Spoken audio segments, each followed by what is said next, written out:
Зан узрын нэрэмжит дүрслэг урлагийн музей. 1965 онд Монголын урчуудын эвлэлийн хорооны санаачлагаар улсын төв музейн урлагийн тасгийн үзмэр үзүүлэг дээр түшиглэн эрдэнэ болон орчин үеийн Монголын дүрслэг урлагийн бүрэн хэмжээний үзэсгэлэн зохион байгуулжээ. Уг үзэсгэлэнг Монгол ардын хувьсгалт намын төв хорооны 1-р нарийн бичгийн дарга бүгд найрамдах Монгол ард улсын сайд нарын зөвлөлийн дарга Цэдэн Бал тэргүүтээ намын төв хорооны улс төрийн товчоо сайд нарын зөвлөлийн гишүүдийг урьж үзүүлсэн бөгөөд энэ үед Монголын урчуудын эвлэлийн хорооны дарга Сүлтэм урлагийн музей Монголын гэсэн Эрмитаж байгуулах санал санаачлаг гаргасан юм. Монголын дүрслэг урлагийн шилдэг бүтээл болон дэлхийд дахны сонгодог урлагийн өвийг олон түмэнд сурталчлах ажлыг цаашид улам өрнүүлэх зорилгоор 1965 оны 3 дугаар сарын 31-нд бүгд найрамдах Монгол ард улсын сайд нарын зөвлөлийн Монголын дүрслэг урлагийн музей байгуулах тухай 87 тоо тогтоол батлагдаж, музей 1966 оны 7 дугаар сарын 23-нд албан ёсоор үе таалгаа нээжээ. Тус музей нь анх Монголын дүрслэг урлагийн музей нэртэй байгуулагдсан юм.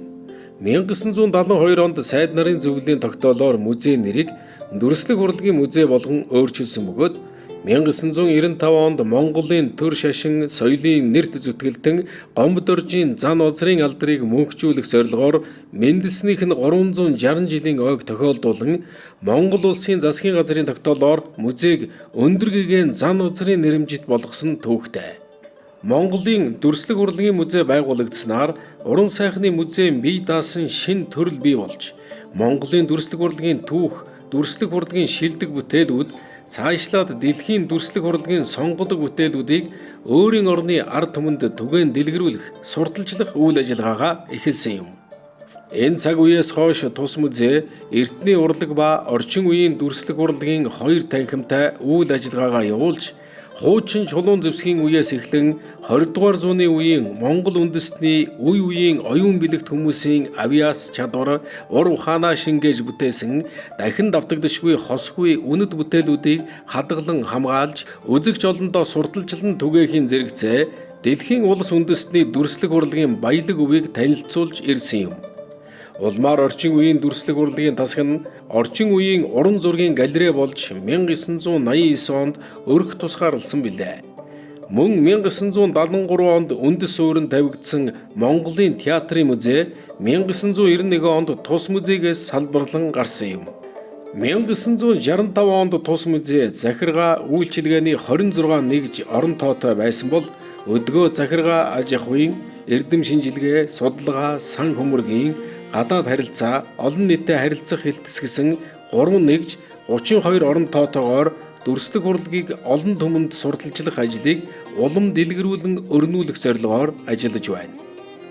Дүрслэг урлагийн музейн хэтийн зорилго нь нэрд соён гэгээрүүлэгч, хувилгаан урлаач, өндөр гэгээн зан озар судлалын дэлхийн төв болох Монголын дүрслэг урлагийн түүхийг цогцоор нь илэрхийлсэн дахин давтагдашгүй цогдуулгыг бүрдүүлж, шинжлэх ухааны үндэслэлтэй судалгаа хийн, бүртгэн баримтжуулах, хадгалан хамгаалах, сурталчлан таниулах, өв соёлыг үеэс үед өвлүүлэн хадгалахад чиглэж байна. Анх 300 гаруй үзмэр цуглуулгатай байсан бол өдгөө 16812 ширхэг үзмэр цуглуулгатай, нийт цуглуулгын 2.4%-ийг археологийн дурсгал, тэг 16%-ийг түүхийн холбогдолтой эд зүйл, 16.4%-ийг угсаатан зүйн холбогдолтой эд зүйл, 66.2%-ийг шашин шүтлгийн холбогдолтой эд зүйл, 14.4%-ийг урлаг уран сайхны холбогдолтой эд зүйл эзэлдэг. Үүнээс Монгол улсын хосгүй үнэт үзмэрийн зэрэглэлд орсон анх дугаар богд өндөр гэгээн зан озрын цагаан дарих, манчир, богд сувраг, язгуурын бурхад, олноо марзан хэмээн алдарсан балдуугийн шарвын Монголын нэг өдөр үрс гарч байгаа нь 8 дугаар богд зэрэг дүрслэг урлагийн шилдэг бүтээлүүд хадгалагдаж байна. Музей нь байнгын болон төр үзэсгэлэнгээр дамжуулан үзмэр үзүүлэлгээ олон нийтэд хүргэдэг билээ.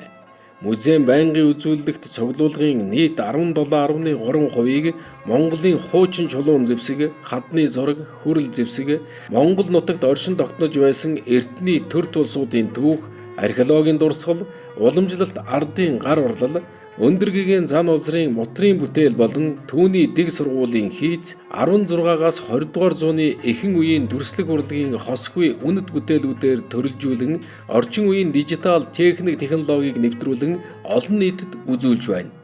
Цуглуулгын 80 гаруй хувийг сан хөмрөгт хадгалан жил бүр бие даасан болон хамтарсан үзэсгэлэнгээр дамжуулан олон нийтэд сурталчлан таниулдаг. 1966 оноос 2019 оны хооронд Дүрслэг урлагийн музейн зохион байгуулсан 88 удаагийн төр үзэсгэлэнд 4800 гаруй үзмэр дэлгэгдсэн байна. Мөн дотоодын 50 үзэсгэлэнд 2500 орчим үзмэрийг олон нийтэд таниулах сурталчлах ажил хийжээ. Музей дэлхийн 26 улс оронд 38 удаа хамтарсан болон бие даасан үзэсгэлэнд 2191 үзмэр цуглуулга оролцуулсан байна. Музейн сүүлийн жилүүдэд Богд хааны ордон музейтэй 21 дарих Чойжин ламын сүм музейтэй Язгуурын 5 бурхан зүүн хүрээ Дашчоолын хийдтэй Монгол цам Монголын бурхан шашны төв гандан тэгчлэн хийдтэй Дүншгийн чуулган Эрдэнэ хийд Богд хааны ордон музей Чойжин ламын сүм музей Монголын уран зургийн галерейтэй хамтарсан урлах хуй шүтэх хуй гэгэр хуй үзэсгэлэнг зохион байгуулсан билээ.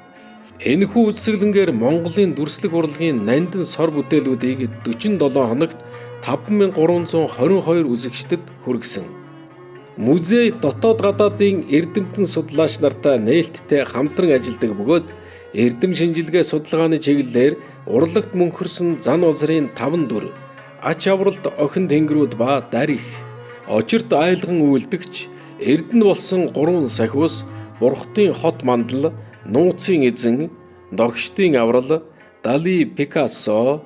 хосгүй үнэт бүтээл, Монгол наадам, торгонд амилсан шүтээн урлаг, Дүншгийн чуулган, урлахгүй шүтхгүй гэгэрхгүй, Дамдын сүрэнгийн хуучин зургийн цувралууд зэрэг бүтээлүүд эрхлэн гаргаад байна.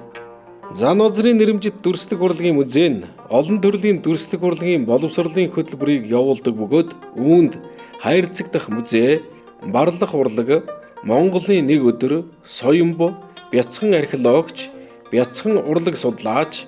төрийн 7 эрдэнэ, моторлагаар өөрийгөө илэрхийлэх, шүтээн зураг зэрэг хөтөлбөрөөрөө дамжуулан хүүхэд багчууд, сурагч оюутнууд, гэр бүл, насан туршидад сургалт танин мэдэхгүй үйл ажиллагаа явуулж байна.